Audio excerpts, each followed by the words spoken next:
这不马上要过年了，很多小伙伴的灵魂早就飞回家了，留在办公室里的只剩一副漂亮的皮囊。我就不一样了，我的灵魂比他们还早20多天回家。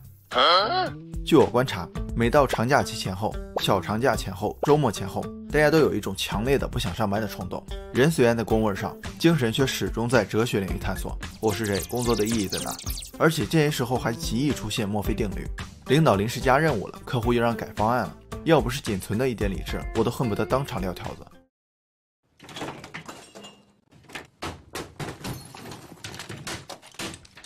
不过作为一个不务正业的知识区 UP， 我觉得有必要研究研究这个职场人的通病。今天咱们就聊聊职业倦怠这个话题。我们先来看一下职业倦怠有哪些表现。社会心理学家克里斯蒂娜·马斯拉奇指出，职业倦怠主要有3种表现。一、情绪衰竭，就是对工作中任何事情都不感兴趣，除了这3件事：摸鱼、下班打卡、看工作条。2、非人性化，就是容易发脾气，人际关系比较差，除了领导谁都敢怼，当然有时候领导也敢怼。3、低成就感，不知道工作除了拿那点薪水还有什么意义，没法获得成就感、满足感，得过且过。如果是轻微职业倦怠，只会在某些时间出现其中的1种或者2种，比如开头咱们提到的放假前后会对工作不感兴趣，还不至于发脾气，但是严重的职业倦怠就可能频繁的出现这3种情况。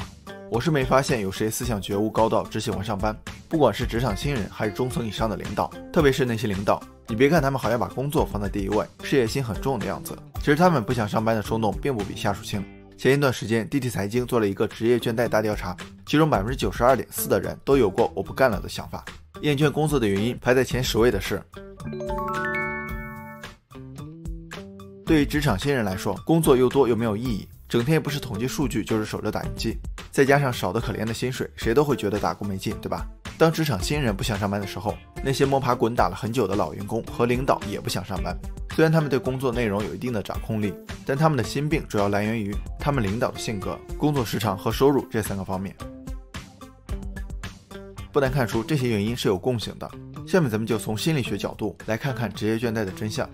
一、你不爱这份工作，你不喜欢你的工作，就会比别人多出一份力，这份力就是自控力。咱们之前提到，一个人的自控力就是驾驭我要做、我不要和我想要的3种能力，来自大脑的前额皮质，它构成了你的自控系统。但是大脑里还有一套冲动系统，告诉你怎么爽怎么来。如果你喜欢自己的工作，2套系统刚好达成了一致，不用思想斗争，不用精神内耗，而且你的大脑还会分泌多巴胺、内啡肽等神经物质，这些也能放松心情，缓解疲劳。但如果你不喜欢自己的工作，2套系统频繁在你脑子里打架，虽然在各种外界压力下，自控系统勉强占了上风，但也是杀敌1000，自损999。而且咱们都知道，自控力就像肌肉一样，消耗完就没劲儿了，所以不管是心理上还是生理上，你都更容易疲惫，经常下午4、5点就不在状态了。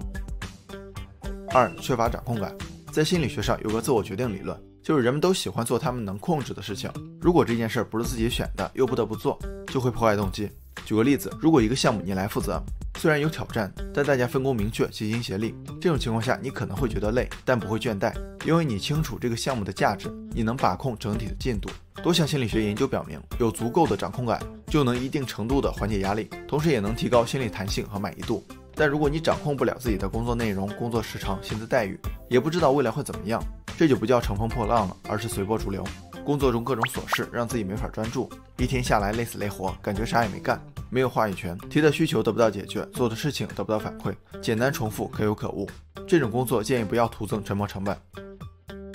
3、被情绪劳动拖累。这个理论是由美国社会学家霍克希尔德提出的，就是在你工作中需要展现某种特定的情绪，来达到工作要求的劳动形式。说白了就是你不能有情绪发脾气，客户就是上帝，领导就是大爷，自己得像孙子一样哄他们开心。你改了10几次的方案，客户不懂装懂说不行，你还得陪着笑脸说改就改。领导让你做不是分内的工作，你还得好声好气的回复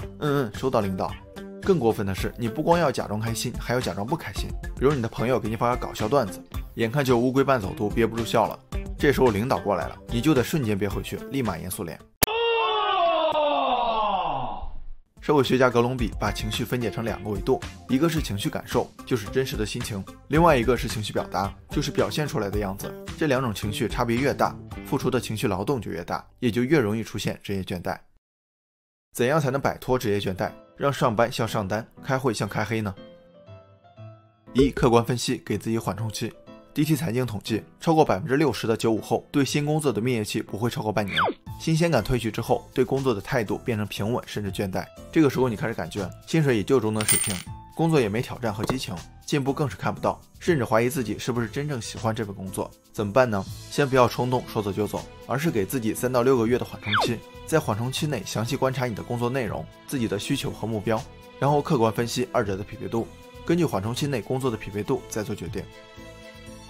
2. 目标对齐法，提高自主权。如果你觉得工作又多又杂，又不知道在干啥，可以用目标对齐法。第一步，找一张纸，左侧列上你所有的工作任务，越详细越好。第二步，右侧一一对应，写上这些任务的目的或者目标，这张纸作为素材。第三步，再找一张纸，左侧写我想做的，右侧写我擅长的，然后把第一张纸上的目标一个个写到2栏里。如果某个目标同时满足想做和擅长，就写2遍，都不满足就不写。第四步，这张纸翻个面，左侧写公司要我做的，右侧写领导要我做的，还是把目标都写进去。公司要我做的大多是战略层面的方向，领导要我做的就是具体的任务。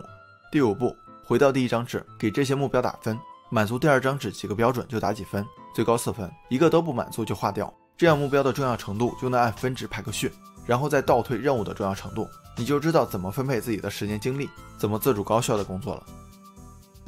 3. 跳出沉没成本偏见。还有一些小伙伴职业倦怠是常态，就是介于爱工作跟想跳槽之间干耗着的状态。比如在一个公司待久了，就会觉得虽然没什么进步，没什么激情，但好歹也为公司付出了这么多，跟同事也都彼此熟悉，这些都是成本，如果辞职了就都没了。但咱们都知道，这些是沉没成本，就是不能回收，对未来没有价值的成本。如果不及时摆脱，很容易越陷越深，而且自己不早做打算，公司很可能占据主导权，用各种方法恶心你，逼你离开。当然有一点要注意，千万不能裸辞，除非家里有矿。最后还想说一点，间歇性职业倦怠是在所难免的，没必要有心理负担。放假周末就是玩的，要是还想着上班，那才叫不正常，对吧？所以知道自己想要的是什么，知道自己为什么工作就足够了。好了，本期视频就到这儿了，感谢您耐心观看。如果您喜欢星河的内容，还望订阅关注，分享给更多的朋友。一个人能走多远，要看他与谁同行。关注星河百度，咱们每周聊点有温度的成长内容。下期视频不见不散。